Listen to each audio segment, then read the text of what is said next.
Vamos para a palavra de Deus, Apocalipse capítulo 20, a partir do versículo 1, diz assim: E vi descer do céu um anjo que tinha a chave do abismo e uma grande cadeia na sua mão. Ele prendeu o dragão, a antiga serpente, que é o diabo e Satanás, e amarrou por 1000 anos, e lançou no abismo, e ali o encerrou, e pôs selo sobre ele, para que mais não engane as nações, até que os 1000 anos se acabem. E depois importa que seja solto por um pouco tempo. E vi tronos, e assentaram-se sobre os tronos, sobre eles, aqueles a quem foi dado o poder de julgar. E vi as almas daqueles que foram degolados pelo testemunho de Jesus e pela palavra de Deus, e que não adoraram a besta, nem a sua imagem, e não receberam sinal na testa nem na mão, e viveram e reinaram com Cristo durante 1000 anos. Mas os outros mortos não reviveram, até que os 1000 anos se acabaram. Esta é a primeira ressurreição. Bem-aventurado o santo aquele que tem parte na primeira ressurreição. Sobre estes não tem poder a segunda morte, mas serão sacerdotes de Deus e de Cristo, e reinarão com ele 1000 anos. E acabando-se os 1000 anos, Satanás será solto da sua prisão, e sairá a enganar as nações que estão sobre os 4 cantos da terra, Gog e Magog, cujo número é como areia do mar, para as ajuntar em batalha. E subiram sobre a largura da terra, e cercaram o arraial dos santos, e a cidade amada. Mas desceu fogo do céu e os devorou. E o diabo que os enganava foi lançado no lago de fogo e enxofre, onde está a besta e o falso profeta. E de dia e de noite serão atormentados para todo sempre. E vi um grande trono branco, e o que estava sentado sobre ele, de cuja presença fugiu a terra e o céu, e não se achou lugar para eles. E vi os mortos, grandes e pequenos, que estavam diante do trono, e abriram-se os livros, e abriu-se outro livro, que é o da vida, e os mortos foram julgados pelas coisas que estavam escritas no livro, segundo as suas obras. E deu o mar os mortos que nele havia, e a morte e o inferno deram os mortos que neles haviam, e foram julgados cada um segundo as suas obras. E a morte e o inferno foram lançados no lago de fogo. Esta é a segunda morte. E aquele que não foi achado escrito no livro da vida foi lançado no lago do fogo. Queridos, eu terminei ano passado para falar com os irmãos aqui sobre a segunda vinda de Cristo. Eu falei que a segunda vinda de Cristo se divide em 2 fases e compreenderá o período que vai desde o arrebatamento da igreja até o período do milênio. Falei para os irmãos das 2 fases da segunda vinda de Cristo. Na primeira fase, Jesus vem e toma a igreja da terra. Enquanto no céu acontecem as bodas do Cordeiro, o tribunal de Cristo e as bodas do Cordeiro, na terra se inicia um período da grande tribulação. Depois da grande tribulação, lá no final da grande tribulação, nós temos a batalha do Armagedon, aonde haverá a intervenção direta de Cristo, que é a segunda fase da sua segunda vinda. Ele volta com a igreja glorificada e institui sobre a terra o milênio, e reina sobre a terra durante 1000 anos. E aí, nesse período, o falso profeta e o anticristo foram derrotados. Mas o Satanás é preso durante 1000 anos e depois é solto e sai a enganar as nações. Eu já comentei isso aqui com os irmãos algumas vezes. como é impressionante que, depois de 1000 anos, até a gente comentou na escola dominical, sobre o governo de Cristo, o povo ainda será enganado. Ainda serão enganados pelo Satanás. E eu chamei a atenção dos irmãos do grau da nossa vigilância. Como nós devemos ser vigilantes. Por quê, irmãos? Você imagina, se depois de 1000 anos, sobre o governo do próprio Cristo, período de 1000 anos de justiça social, de harmonia com a natureza, depois disso o povo ainda é enganado, você imagina nos dias de hoje como nós temos que vigiar. E eu falei para os irmãos, tenham cuidado. Nós somos pentecostais, eu sou pentecostal, canela de fogo, né, como eu costumo dizer. Mas você não me vê toda hora falando língua estranha. Quando eu me alegro, Deus coloca no meu coração, eu falo. Mas eu não gosto de fogo estranho. Não é, irmãos? Eu não gosto de fogo estranho, eu gosto de cavilação. E os irmãos também têm que ficar atentos a isso. Um dos sinais que o falso profeta operará e que enganará muito são as maravilhas. Você imagina que a Bíblia diz que alguns nos últimos dias farão cair fogo do céu e, se possível, enganarão os escolhidos. Então a gente tem que tomar cuidado, porque tudo quanto a gente faz tem que estar de acordo com a palavra de Deus. Nunca esqueça o termo que eu vou falar para vocês. A palavra de Deus é a nossa vara de medir, obrigado. É a nossa vara de medir. É a nossa única regra de fé e prática. Na palavra de Deus não se deve acrescentar nada. Por exemplo, quando os irmãos receberem uma mensagem bonita e os irmãos ouvirem falar uma palavra que soou bem aos ouvidos, antes de repassar, confira se está na palavra de Deus. Confira se está de acordo com a palavra de Deus, que é para você nem se enganar, nem você enganar outros inocentemente. Tá certo? Então, é um cuidado que nós precisamos sempre ter. Então, queridos, depois do milênio, depois da segunda vinda de Cristo, agora eu quero começar a falar com os irmãos sobre o mundo vindouro. Porque depois do período do milênio, acontece mais alguma coisa. No capítulo 22 do nosso credo, fala da segunda volta de Jesus. E aí a segunda volta de Jesus, ela para ali, o assunto se encerra ali no milênio. Mas o que vai acontecer depois do milênio? Então, no capítulo 23, que eu quero começar hoje, ele fala do mundo vindouro. Então, em que nós cremos como crentes assembleanos? Nós cremos, professamos e ensinamos que existe um mundo vindouro para os salvos e também um mundo vindouro para os condenados. E que depois do milênio virá o juízo final. Que no capítulo 20 aqui, ele é representado pelo termo trono branco. E vi um grande trono branco, que é o último grande julgamento, ou juízo final. Tá certo? Aí, após esse julgamento, aí sim virão novo céu, nova terra e também virá nova Jerusalém. Então eu quero começar a falar esse assunto com os irmãos, citando um pouco sobre o juízo final. Então a Bíblia Sagrada, antes de mais nada, ela fala de duas ressurreições. Ela fala da ressurreição dos justos e da ressurreição dos injustos.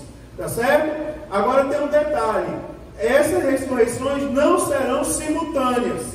Elas não vão acontecer no mesmo momento. Haverá um momento da ressurreição dos justos e eles irão participar de determinados eventos. E acontecerá a ressurreição dos injustos, que também irão participar de determinados eventos. Tudo está previsto na palavra de Deus. Por exemplo, abra sua Bíblia no livro do profeta Daniel, no capítulo de número 12. Daniel capítulo 12, vamos ler o versículo de número 2. Daniel 12, versículo de número 2.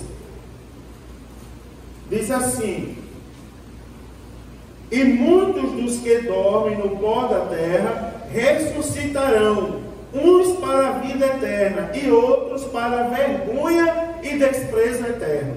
né? O profeta Daniel, já no Antigo Testamento, alertando para as duas ressurreições que ocorreriam.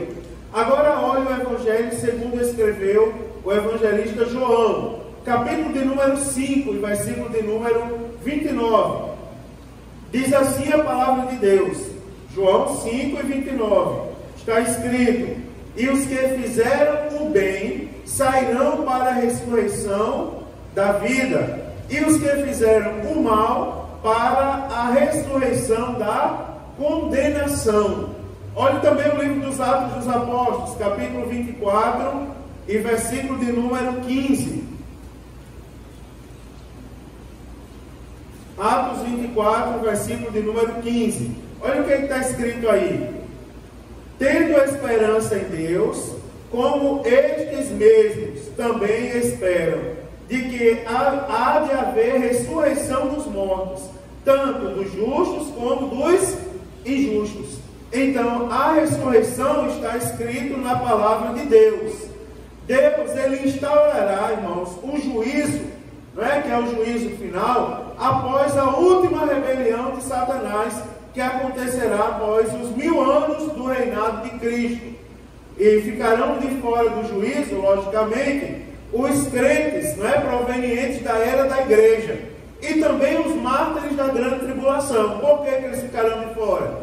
Porque eles já estão com o corpo glorioso, e eles já estão com Cristo, não é? Apocalipse capítulo 20, versículo 4, que nós acabamos de ler, diz assim: e vi tronos, e assentaram-se sobre eles aqueles a quem foi dado o poder de julgar. E vi as almas daqueles que foram degolados pelo testemunho de Jesus e pela palavra de Deus, e que não adoraram a besta nem a sua imagem, e não receberam sinal na testa nem na mão, e viveram e reinaram eternamente com Cristo durante 1000 anos. Então, esses que tiveram seus corpos glorificados, eles não estarão no período do juízo final. Eles não serão julgados. Por quê? Eles já estão glorificados com Cristo. Agora nós temos o seguinte, ó, já os outros mortos, tá certo? Você olha no versículo 5, diz assim: mas os outros mortos não viveram, até que os 1000 anos se acabaram. Esta é a primeira ressurreição. Ou seja, os outros mortos são aqueles que não fizeram parte da primeira ressurreição. Agora, eles vão ressuscitar para serem julgados no juízo final. Tá certo? Então, a base primordial do juízo final é a justiça perfeita e inquestionável de Deus. Deus é juízo. E tudo quanto a gente está fazendo, tudo quanto nós fazemos, está sendo registrado diante de Deus. Nada passa despercebido diante do Senhor. Tudo está sendo registrado. É interessante isso, porque Efésios 2, versículo 8 e 9 diz: porque pela graça sois salvos por meio da fé.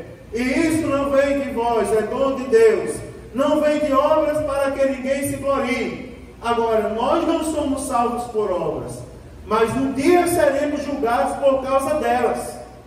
Isso não nos isenta de praticarmos obras que glorifiquem o nome de Deus. E aí, ó, que obras são essas? Eu vou dizer, irmãos, o sacrifício que nós fazemos para servir a Deus nesse mundo está sendo anotado diante de Deus. E os que forem para o céu receberão galardões por causa disso. Agora, as más obras que estamos praticando também está sendo anotado diante de Deus. É interessante que aqui fala sobre os livros. A Bíblia Sagrada, ela vai falar aqui, eu falei para os irmãos que aqui fala dos livros, né? E eu já chego ali para os irmãos, fala dos livros e fala do livro da vida. Você observa que tudo quanto nós estamos fazendo está sendo anotado nos livros. E no dia do julgamento, se quem for arrebatado, tomado ali no arrebatamento da igreja, for tomado da terra, participará da distribuição dos galardões pelas obras que praticaram. Agora, quem for condenado, no dia do juízo final, as suas más obras também estarão anotadas nos livros. E é interessante porque ali a Bíblia fala dos livros e ela fala do livro da vida também. É porque nós temos os livros onde foram anotadas as más obras e nós temos o livro da vida. E quem não for achado escrito no livro da vida será condenado. Agora lembre-se que lá no livro do Apocalipse também fala da possibilidade do nome ser riscado do livro da vida.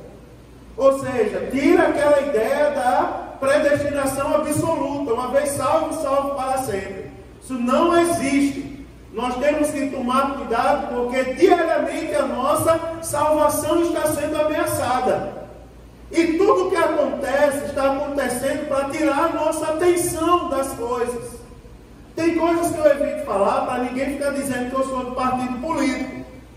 Porque não é tudo que a gente fala hoje, você posso não sei por quê. Não, eu falo da Bíblia, eu sou pregador do Evangelho. Falo da Bíblia Sagrada.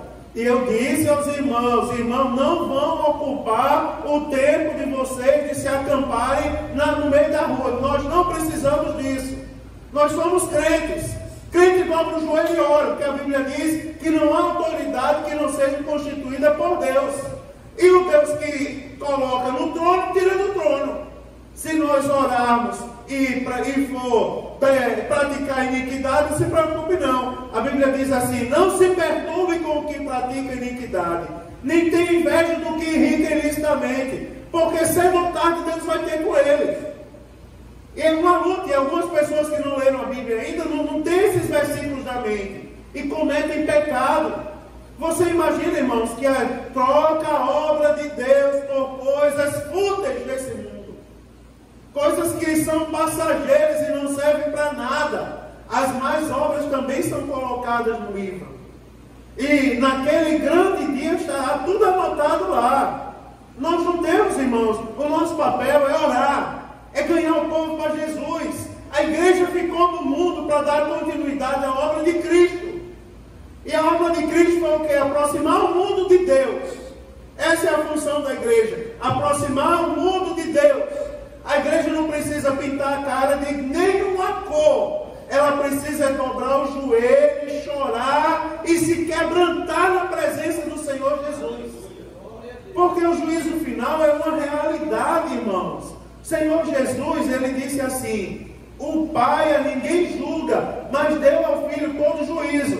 O juízo será executado por meio de Jesus Cristo. Agora eu tenho um detalhe interessante. Eu estou falando das prioridades da nossa vida. Por quê? Porque no juízo final, o que vai acontecer, aliás, naquele período, é nós observarmos o juízo, a justiça de Deus em prática. Quer dizer que as pessoas que cometem iniquidade no mundo estão pensando que nunca serão punidas. Quer dizer que elas estão pensando que a igreja vai ser tomada. Não, a igreja vai ser tomada, a gente fica aqui. Né? Eu já ouvi alguém dizendo isso. A igreja vai embora, mas a gente vai ficar. O mundo é nosso. E você acha que vai ficar sem juízo? Quem ficar vai passar por uma tormenta terrível no período da grande tribulação. E tem mais. E quem se entregar ao Satanás, mesmo depois do milênio, vai passar pelo juízo de Deus. E o juízo de Deus está escrito, nós lemos aqui hoje, um lago de fogo e enxofre, onde está a besta e o falso profeta, e de dia e de noite serão atormentados para todo sempre. Olha a condenação de quem não serve a Deus. Isso é uma coisa que não se prega todo dia, porque ele dá ibope. Não é? Já pensou a gente para uma campanha de oração de avivamento e dizer, a próxima semana, falar aqui, quem for condenado vai para o lago do fogo de enxofre. Aí vão dizer, meu Deus, olha a qualidade do pregador que o pastor trouxe para o culto de avivamento. Mas é a palavra, por isso tem um culto de doutrina, para a gente aprender isso. Irmãos, é assim, ó, o juízo final, os livros do juízo final, eu vou falar um pouco sobre eles. Porque muitos livros serão abertos. O versículo de número 5 do capítulo 20 do Apocalipse fala, mas os outros mortos, não, me perdoe, é o versículo de número 12, diz assim, ó, peraí, Maricete está meio enrolado. Está aqui. Achei. E nós vamos observar aqui, que a Bíblia Sagrada, ela vai falar dos livros. Tá certo? Ela vai citar os livros e vai falar do livro da vida. Tá certo? Está aqui, versículo de número 12. E vi os mortos, grandes e pequenos, que estavam diante do trono. E abriram-se os livros. E abriu-se outro livro, que é o da vida. Então, muitos livros serão abertos, não é? Outros livros, tá certo? E os que estarão naquele momento serão julgados pelo que estiver escrito naqueles livros. Serão pessoas de todas as classes sociais. Aqui, ninguém compra a salvação por dinheiro. Você vai observar que a Bíblia fala no versículo 12: e vi os mortos, grandes e pequenos, que estavam diante do trono. Esses grandes e pequenos aqui não diz respeito à idade, fala de status mesmo, fala de ricos e pobres, fala que todos estarão diante de Deus, tá certo? Fala todos estarão. O juízo final não fala sobre vivos. Se você olhar o versículo de número 12, ele só fala de mortos. Diz, e começa dizendo: e vi os mortos, grandes e pequenos. E aí você vai ver a segunda parte, diz: e abriu-se outro livro, que é o da vida. E os mortos, fala dos mortos, tá certo? O juízo final, aqui ele não fala sobre vivos, vai falar sobre mortos. Nos livros, irmão, nesses livros aí, estão os registros de todos os pecados públicos e particulares. Quer ver uma coisa? Isso é um consolo para a igreja. O que a gente tem a ver com as pessoas que andam praticando iniquidade pela rua? O que a gente tem a ver com essas pessoas é o seguinte: é que nós temos que orar e pregar a palavra de Deus para elas virem o caminho do Senhor. Agora, com a iniquidade delas, nós não temos parte. Lembra daquela história? Deus ama o pecador, mas Ele aborrece o pecado. Tá certo? Nós amamos o pecador, mas não amamos o pecado. O pecado do pecador, ele está sendo registrado no livro. Só existe uma maneira desses pecados serem apagados. Qual é? Aceitar Jesus como Senhor e Salvador da sua vida. Quem aceita Jesus recebe de Deus a anistia pelos pecados. Deus perdoa os pecados. Os pecados que estão no livro são perdoados. Só há uma maneira de ter aqueles pecados ali, deles não serem ditos naquele dia, é porque aceitou Jesus. Tinha muita coisa acerca daquela pessoa, mas ela aceitou Jesus. Aqueles pecados ali, os que está em Cristo, nova criatura, as coisas velhas passaram, tudo se fez novo. Aí a gente tem que tomar cuidado, porque agora a luta do inimigo contra a gente é o quê? Nós estejamos em Cristo fazendo coisa errada. A gente tem que tomar cuidado para não ter o rótulo de crente e o coração de pecador. A gente tem que tomar muito cuidado com isso. Tá certo, irmão? Tem muita gente aí dizendo que é crente e envergonhando o Evangelho. E aí a gente sofre as consequências disso. Está na mídia, a mídia está dizendo: cadê os crentes? Mas é por causa da gente, da nossa igreja? Não, é meia dúzia de pessoas que dizem que são crentes, não leem a palavra e andam por aí praticando iniquidade. Aí nós temos que ter cuidado. Agora, depois de crente, aí que o inimigo tenta para a gente pecar. Eu vou falar como a gente fala para as crianças: cuidado, irmãos, com o coração. Cuidado com o que você está alimentando o seu coração.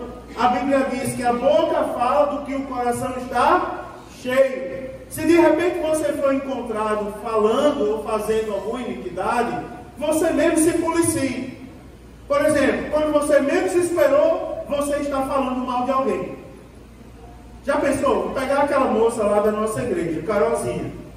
Quando eu menos esperei, estava falando mal de Carolzinha. Opa, Jesus amado, pequei contra o céu, contra ti, pequei contra a serva do Senhor. Me perdoa, já vou voltar e me corrigir.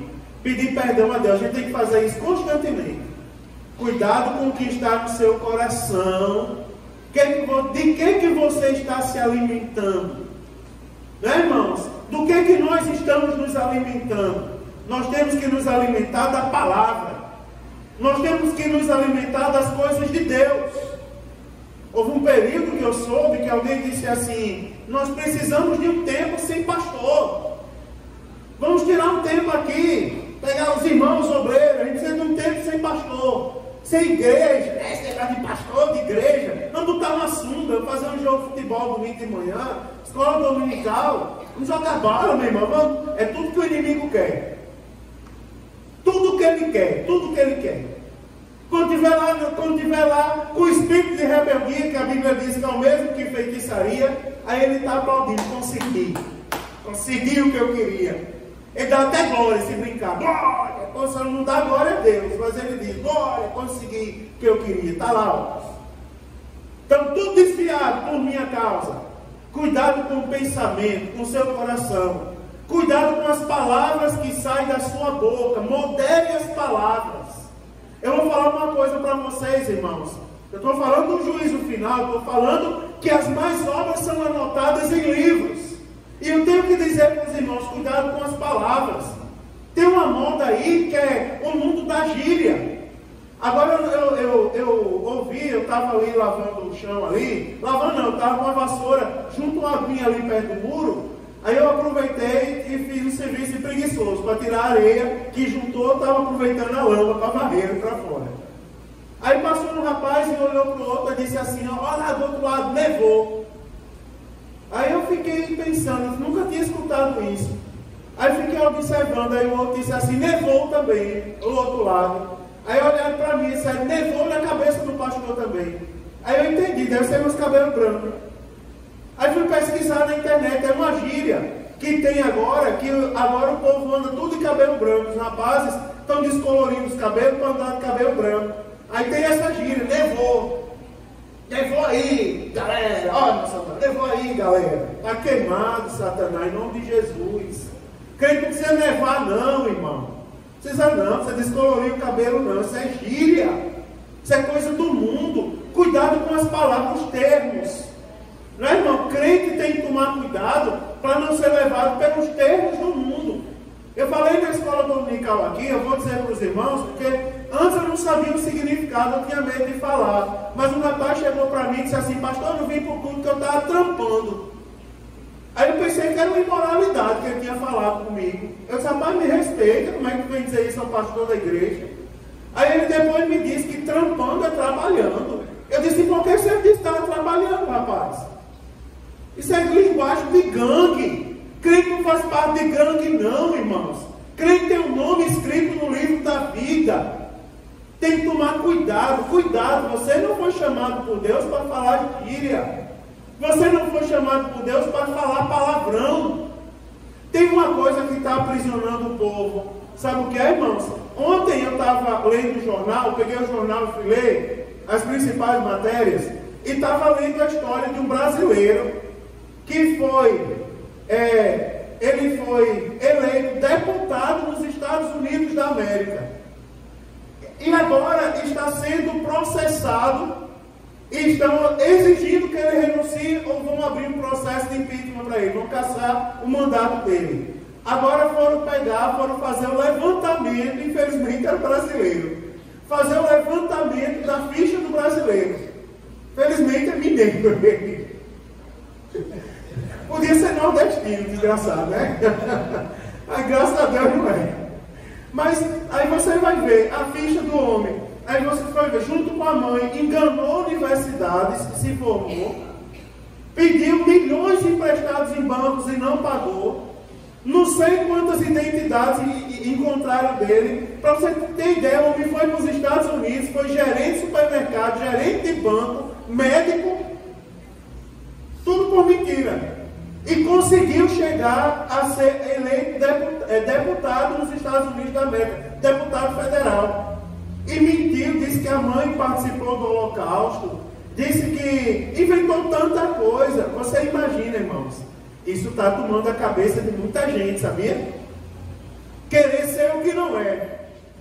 Verdade, muita gente querer ser o que não é. Tem pessoas que não dão a paz do Senhor a você quando está no meio social. Quando no máximo dá é a paz. Ninguém nem entende que é paz, é só não é?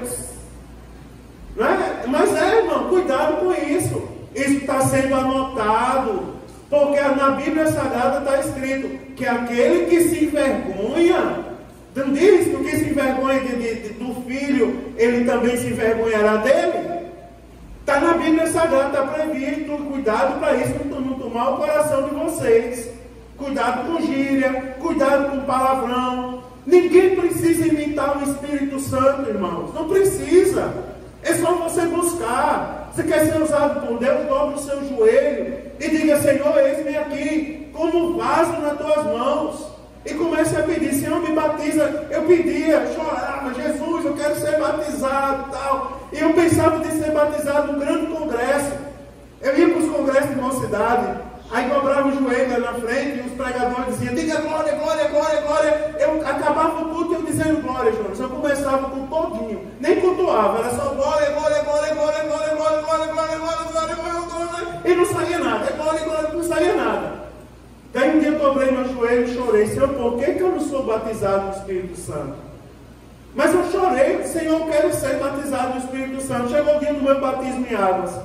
Quando menos esperava, a orquestra tocando o hino 187, o hino que toca em funeral. Mais perto quero estar, né? Aí eu peguei e fui batizado no Espírito Santo. Pronto. Não precisa, irmão, apelar, não precisa fazer de conta, não precisa. Porque ninguém é batizado no Espírito Santo para se engrandecer. É batizado no Espírito Santo para fazer a obra de Deus. E quando Deus precisar, Ele sabe: tem um vaso ali, vou usar ele. Ele usa. Aí, quando você menos esperar, as pessoas estão dando testemunho. Sabe aquela palavra que o Senhor deu naquele dia? Eu digo: sei, quando foi para mim. Jesus mudou minha vida naquele dia. Quando teve um domingo desse aqui, que a gente fez um convite, ninguém aceitou Jesus. Daí o servo de Deus disse assim: olhe para o seu irmão e pergunta: você está feliz? E se você quiser, dá um abraço nele. Daí meu irmão foi e deu um abraço. Aí depois eu fiz o apelo aqui de novo, como aceitou Jesus. Aí ele me disse no discipulado: sabe por que eu aceitei Jesus? Por causa daquele abraço que me deram no final. Deus usou o irmão que me deu um abraço e disse assim: Jesus te ama. Está aí, irmão, o Espírito Santo usando. Não é verdade? Não precisa apelar para as coisas de Deus, porque as mentiras estão anotadas nos livros também. E a gente tem que tomar cuidado, se policie, irmão. Policie, nós somos pentecostais. Os pentecostais são crentes animados. Agora, são crentes que não são enganados. Uma vez eu ouvi alguém dizer assim, ó, olha o que disseram. Uma pessoa, um crente mais tradicional, disse assim: você não quer estudar a Bíblia, vá para a Assembleia de Deus. Aí eu respondi aquele cidadão naquele dia. Eu esperei acabar o evento. Aí eu disse a ele: faça o seguinte, vá para a minha igreja. Não vá para qualquer Assembleia de Deus, não, vá para a minha. Que eu quero dar um banho de Bíblia em você. Vem para cá para os tempos de março, não vou dizer nada, eu vou botar as irmãs do Círculo de Oração, são leitoras da Bíblia Sagrada, que eu quero ver. Neguinho ficar. Quando eu era líder da mocidade, eu lembro que a gente pegou um rapaz e trouxe o rapaz. Eu fui pegar o rapaz na linha do trem, lá em Natal, debaixo da linha do trem. Estava lá com o cachumbinho fumando crack. Eu fui lá, peguei ele, queria bater em mim, gente orou, expulsou os demônios. Eu dei banho naquele rapaz naquele dia. Dei banho nele, inclusive, cuidei dele, coloquei. Hoje é um profissional, um homem de Deus. Eu louvo a Deus pela vida dele. Mas um dia, num culto de doutrina, estava a maioria da mocidade na igreja. Aí chega o bonitão para zombar dos crentes. Aí começou: irmão, eu vou lançar uma pergunta, porque eu já li a Bíblia 300 vezes, do início ao fim, do final ao começo. E eu conheço toda a Bíblia, eu sei todos os versículos, eu fico capítulo, abro minha Bíblia de olho fechado. Eu digo: desgraça, porque não faz para a glória de Deus, não faz para se aparecer, se coloca como centro das coisas. Esse não agrada a Deus. Aí ele pegou e chamou o rapaz para ler, chamou aquele rapaz, que a gente tem o maior cuidado com ele, sabe, irmão? Cuidava assim para Jesus guardar aquele rapaz. Daí ele chamou aquele rapaz: lê para mim aí o Evangelho 2 João, capítulo 3, fala da história de Nicodemos. E o rapaz começou a ler. Havia um homem do príncipe. Aí, para ele dizer Nicodemos, estou na luta. Aí depois ele diz, não, para. Pegou o microfone e começou. Não é possível, um homem desse tamanho não sabe ler ainda. Isso é uma vergonha, não sei o quê. E o rapazinho com cabeça baixa. Eu fui lá, peguei no braço dele, encarando aquele rapaz, e disse assim, vem cá, filho, vem cá. Eu olhando para a cara dele, sentei perto de mim, e eu digo, eu nunca fiz isso, mas como líder de mocidade, eu tinha meus homens bomba em minha volta. E ele começou, irmãos, a nossa igreja defende o batismo por imersão, mas eu encontrei uma falha na nossa doutrina, porque a nossa doutrina é falha. Por exemplo, onde eram batizados os crentes de Jerusalém? Porque em Jerusalém não tinha rio, não tinha lagoa, não se tem notícia de cisterna. Como que eram batizados por imersão? Aí eu digo, essa sei. Então significa que era uma falha na doutrina. Aí eu peguei um dos homens bomba, anotei um papelzinho e disse assim, eu sei a resposta, onde os crentes de Jerusalém eram batizados por imersão. E eram batizados por imersão. Aí ele pegou, mandei o rapazinho, né, a criancinha lá, o meu homenzinho bomba, entregar o bilhete para ele. Ele foi, entregou e voltou com um orgulho tão grande. Aí ele disse assim, recebi um bilhete aqui, já sei até de quem é. Quem mandou este bilhete é assim, um mar sem peixe. Olhava para mim. Um céu sem estrelas. Uma floresta sem árvores ou animais. Quer aparecer, quer ser mais crente que todo mundo. Agora eu vou fazer um convite. Vou chamar uma pessoa aqui para dar a resposta. E a gente esperando um momento, porque o rapazinho que ele matou na fé, e que a gente tinha tido o maior trabalho para ganhar, estava lá de cabeça baixa, chorando, porque foi humilhado. Não levanta aí não. Deus vai me honrar essa noite ainda, em nome de Jesus. Ele me chamou, disse, não, vou não, venha cá, Mário Sérgio, vou chamar o líder, venha cá, líder, responda. Eu fui lá, peguei o microfone e disse, olha, se você pegar a sua Bíblia, você vai ver facilmente que os crentes de Jerusalém não eram batizados em Jerusalém, porque a Bíblia Sagrada diz que vinham os de Jerusalém e das cidades circunvizinhas para ser batizados por João no deserto, lá no Rio Jordão. Aí quando eu disse isso, aí João, aí ele ficou sem jeito, assim, começou a mudar de cor, sabe, porque foi envergonhado. Aí disse assim, eu quero fazer um convite aqui de público ao Mário Sérgio. Ser aluno do meu seminário teológico, que eu tenho um seminário teológico meu, que ensina muito bem a Bíblia. Aí o rapazinho que iluminou levantou o dedo e disse, se é aluno não, doutor, ele vai ensinar no teu curso. Né? E aí virou o jogo. Virou. Né, irmãos? Então a gente tem que tomar cuidado com isso. Tomar cuidado com os engodos de Satanás. Porque ele quer desviar a nossa atenção, ele quer humilhar. Aqui, ó, a gente tem que tomar o maior cuidado com a igreja. Tem alguns pontos da igreja que são críticos e ninguém quer cuidar. Por exemplo, o som. Falha um microfone desse, não é culpa do menino. O menino está lá mexendo no som. Enganchou o CD, todo mundo olha para trás. E já teve situação aqui que o cantor ficou atanazando. Dê mais grave, dê não sei o que, dê mais médio, senão não canto, não sei o que. Aí eu não podia chamar a atenção dele para não escandalizar a igreja. Porque a igreja fica todo dia olhando para cá. Eu não vou ser mal educado com ele, porque eu vou estragar o culto dos irmãos. Aí eu me levantei e fui lá para o som.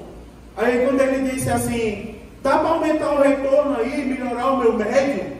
Aí eu peguei e fui bem assim com o braço. Lembra disso, Maria? Eu contei a você uma vez. Aí você estava aqui, aí eu peguei e fiz assim, com o braço. Não mexi em nada. Ali no som eu só mexi o braço assim, ó, de um lado para o outro. Aí ele pegou e disse, não, coisa boa ter um pastor no som. Ficou perfeito esse som. Pode cantar agora todo mundo que o som não fez nada. Só fiz assim com o braço. No quartel, o soldado colocando sentinela, né? Que vai entrar no oficial, ele só faz assim com o fuzil. Para enganar, né? Mostra o fuzil para dizer que está fazendo Ordem líder ali. Não é, irmãos? E o oficial acredita que ele está. Olha, não estou entregando ninguém. Mas não é verdade? A gente tem que ter cuidado, porque a estratégia do adversário querer atrapalhar o nosso culto, querer atrapalhar, colocar coisa errada em nosso coração. Cuidado com o que você fala, cuidado com o que você faz, cuidado com o que você pensa. Cuidado, irmão, com o que você pensa. Tenha muito cuidado com o seu pensamento. Direcione o seu pensamento de acordo com a palavra. Pastor, eu não consigo parar de pensar besteira. Se você dobrar o joelho e pedir a Deus, Ele vai mudar o seu pensamento. Ele vai mudar. Pastor, eu quando dobro o joelho, é só para pensar besteira. Peça a Jesus, Senhor, muda o meu pensamento. Porque todas as coisas erradas que nós estamos fazendo, que nós fazemos, são anotadas nos livros. E a gente tem que ter cuidado, irmãos, com isso. Isso é sério, isso é anotado lá. E quem não for arrebatado, um dia aqueles livros serão lidos. Olhem como isso é sério. Os livros serão lidos, né, irmãos? Então, o livro da vida, ele vai mostrar, por exemplo, tem os livros, né, onde basearão os julgamentos, segundo o versículo de número 13, e estava vestido, aliás, Apocalipse 20, versículo 13, todo 19. Diz assim, ó: e deu o mar os mortos que nele havia, e a morte e o inferno deram os mortos que nele haviam, e foram julgados cada um segundo as suas obras, ou seja, segundo o que estava anotado no livro. Aí a Bíblia também vai dizer, ó, e o livro da vida também é citado aqui no versículo 12. Também é citado, e abriu-se outro livro que é o da vida. O livro da vida mostra que aqueles que não constam no livro da vida, tá certo, irmãos? O livro da vida vai ser aberto para mostrar, está aqui, o seu nome não está aqui. Poderia estar, mas não está. Isso não deve gerar temor no coração da gente? Isso aqui, irmão, não é uma mera palavra lançada ao vento. A gente precisa entender isso aqui. Quem não acha, quem não tem certeza que o nome está escrito no livro da vida, quando escuta uma palavra dessa, tem que clamar por misericórdia. Senhor, tenha misericórdia da minha vida. Tenha misericórdia da minha vida. Que meu nome esteja lá, Senhor, anotado naquele livro. Você imagina aquele dia, você imagina o que é você ser lançado no lago de enxofre e ser atormentado dia e noite eternamente.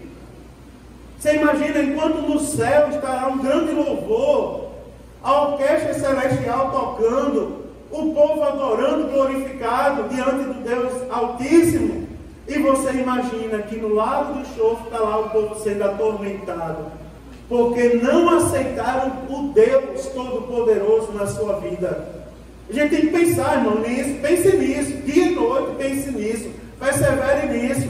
Meu nome tem que estar escrito no livro da vida. Quem aqui nunca sofreu uma injustiça?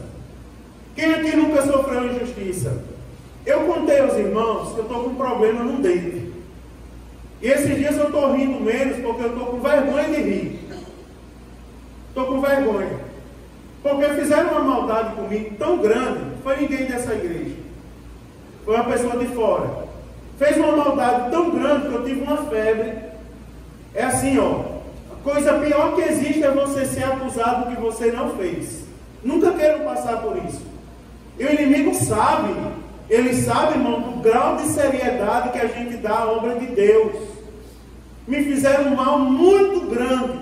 E por causa desse mal eu tive uma febre que amoleceram todos os meus dentes. Ninguém aqui percebeu, uma pessoa apenas percebeu.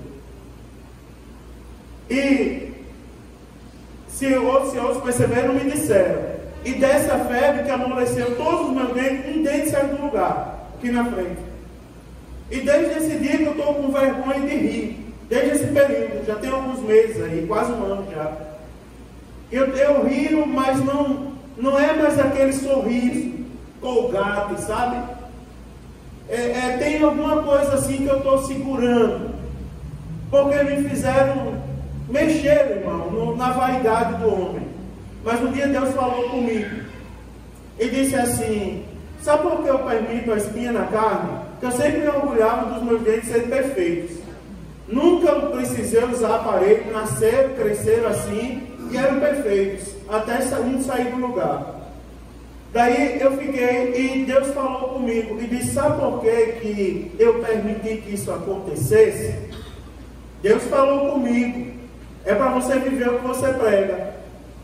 A sua alegria está no seu jeito? Sua alegria está em ter o seu nome escrito no livro da vida. Isso, irmão, serve para todos nós. Quem nunca foi injustiçado. Lembra que eu falei outro dia aqui? Perca a razão, mas não perca a salvação. Perca a razão, irmão. Deixe assim. Às vezes a gente sabe que a pessoa não está agindo com a verdade, mas diz: não, tudo bem, Deus abençoe. E a gente mantém a paz. Por quê? Porque eu prefiro ter o nome escrito no livro da vida. Eu prefiro ser salvo. Prefiro ir morar no céu. Eu não estou mandando ninguém ser besta. Eu estou dizendo: prefira o céu.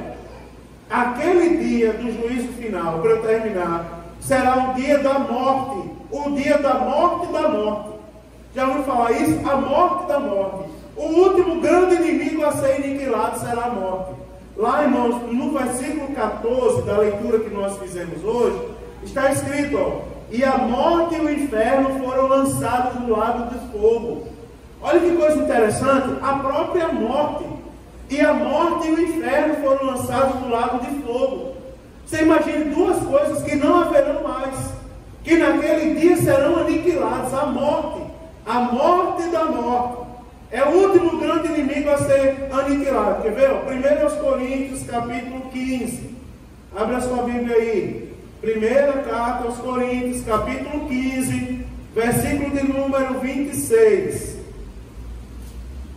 Está escrito assim, ó. 1 Coríntios capítulo 15, versículo de número 6. Diz assim: ora, o último inimigo há de ser aniquilado, que há de ser aniquilado é a morte. Você observa o apóstolo Paulo escrevendo aos crentes que estavam em Corinto, quando ele falava acerca da ressurreição. E ele dizia: ó, o último inimigo que será aniquilado vai ser a morte. Um dia a morte vai morrer. Já pensou, irmãos? Isso está na Bíblia. Um dia a morte vai morrer. Não é? Isso aí consola o nosso coração, porque nós somos injustiçados, mas Deus está anotando as injustiças. Agora a gente tem que perseverar, como o nome está escrito no livro da vida. Um dia a morte vai morrer. 1 Coríntios capítulo 15, ainda, versículo 54, vai dizer assim, ó. Olha só como esse versículo é bonito. E quando isto que é corruptível se revestir da incorruptibilidade, e isto que é mortal se revestir da imortalidade, então cumprir-se-á a palavra que está escrita. 2 pontos. Qual é a palavra que está escrita? Tragada foi a morte na vitória. Aleluia. Né, irmãos? A morte será aniquilada. Tá certo? Um lago de fogo, ou o ardente lago de fogo e enxofre, é um lugar que é preparado para o diabo e seus anjos. Quer ver? Abra aí a Bíblia em Mateus capítulo 25, versículo de número 41.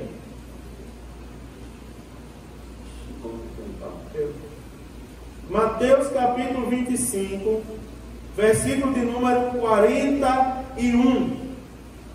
Está escrito assim na palavra de Deus. Olha só. Então dirá também aos que estiverem à sua esquerda: apartai-vos de mim, malditos, para o fogo eterno, preparado para o diabo e seus anjos. O fogo eterno foi preparado para o diabo, para o Satanás e para os seus anjos. O lago de fogo também, que é preparado para o Satanás e para os seus anjos, também será o destino final dos perdidos, por causa da sua incredulidade e desobediência.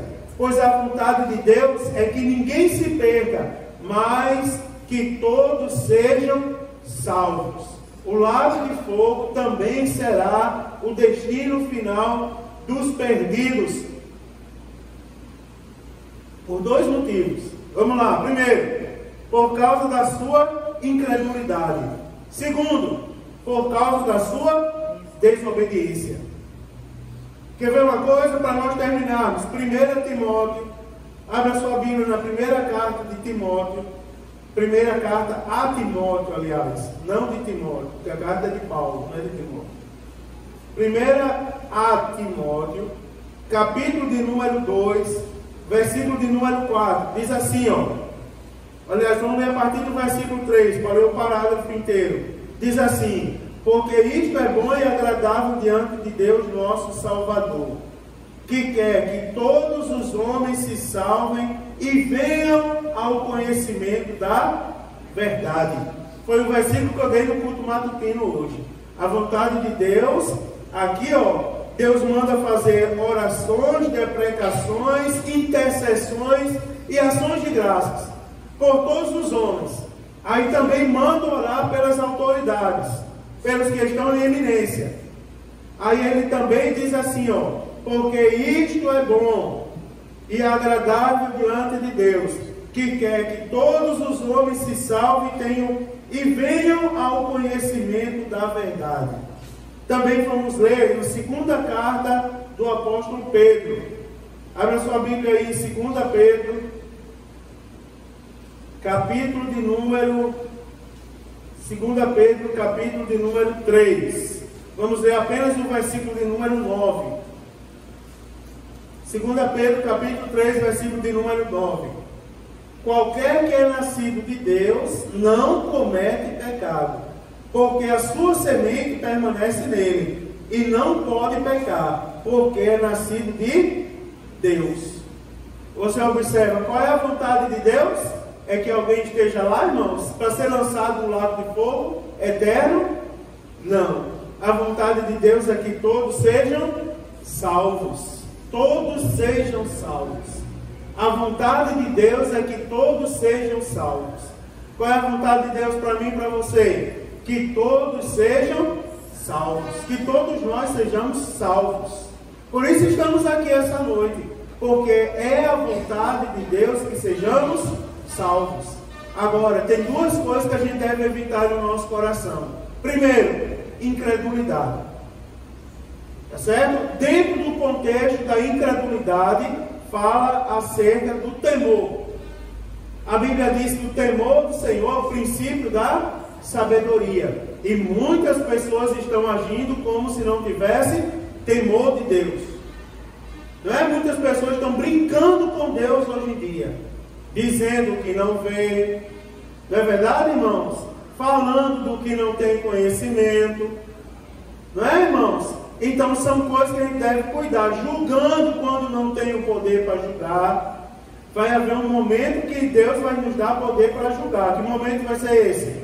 Depois que fomos arrebatados, que passarmos pelo tribunal, pelas bodas do Cordeiro, aí nós vamos voltar com Cristo. Cristo vai instituir o milênio, e nós estaremos aonde? Segundo Apocalipse 20, sentado em tronos, com o poder de julgar. Mas enquanto isso nós não temos poder para julgar. Enquanto isso nós temos que cuidar da nossa salvação. Primeira palavra que a gente tem que ter cuidado: incredulidade. A segunda, irmãos, desobediência. Cuidado com a desobediência. A desobediência está levando muita gente à perdição. Você imagina por que Ananias e Safira foram punidos? Por incredulidade e desobediência. Sabia disso? Por incredulidade e desobediência. Por que o homem pecou? Por incredulidade e desobediência. Por que você sabia uma coisa? Vou falar uma coisa chocante. Se você for ao carnaval evangelizar e você perguntar, não precisa ir no carnaval não, pronto, pega uma rua como essa aqui, a rua da igreja, e você bata palma, ou a rua que você mora, você começa a conversar com os vizinhos e começa a perguntar quantos vizinhos da sua rua são desviados do evangelho. Se prepare para ter uma surpresa, a maioria. Você pegar essa rua de uma ponta a outra e você perguntar nessa rua, na rua da igreja, quantos aqui são desviados do evangelho, você vai ver que a maioria das casas tem conhecimento da verdade, mas são desviados do evangelho. saíram do caminho do Senhor, entraram pelo caminho da incredulidade e da desobediência. Você acha, irmão, que não é duro? Às vezes a gente olha e lembra de pessoas que a gente via na igreja, sendo usados por Deus, profetizando, não é, irmão? Sendo usado de maneira tremenda, e agora se deixaram levar pela incredulidade. Ganhadores de alma. Agora sabe o que é isso, irmão? Perderam o temor. Deixaram de ler a palavra de Deus. Deixaram de ir aos cultos. Você quer ver por que a gente faz assim? Eu não. Por que a gente faz assim? Nós fazemos. Os líderes da igreja. Por que a gente pede uma carta de recomendação para a pessoa pregar? Para garantir que aquela pessoa que está pregando também é servo, também está congregando. Porque se ele não está congregando, a gente corre alguns riscos. Por exemplo, você imagina, já viu a última campanha? Nenhum dos que chegaram aqui, tá certo? Falaram besteira. Porque todos são pastores de igreja. Todos têm experiência com o Evangelho, sabem o que pode e o que não pode. E eu não mandei mensagem no WhatsApp para ninguém, dizendo o que fazer ou o que não fazer. Mas tomaram um cuidado assim, de uma forma impressionante. Quem teve todos os dias da campanha observou isso. Pessoas maduras. Agora, quando você pega um que não vai mais à igreja, não vai mais ao culto de ensino, não ora mais, não está nem aí para o programa da Bíblia Sagrada de leitura, não lê e fica por aí. Não li, não li. Ô, meu irmão, cuidado, porque a incredulidade está batendo na porta. Eu estava conversando com um pastor do Rio Grande do Sul, que ainda está em vida, que ele foi missionário dos pioneiros. Aliás, missionário não, perdoe. Ele foi motorista dos pioneiros da nossa igreja. Foi motorista do pastor Daniel Berto.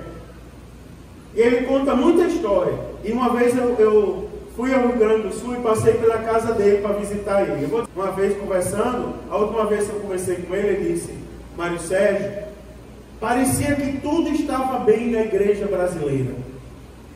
Nós tínhamos pregadores que eram referências na nossa juventude.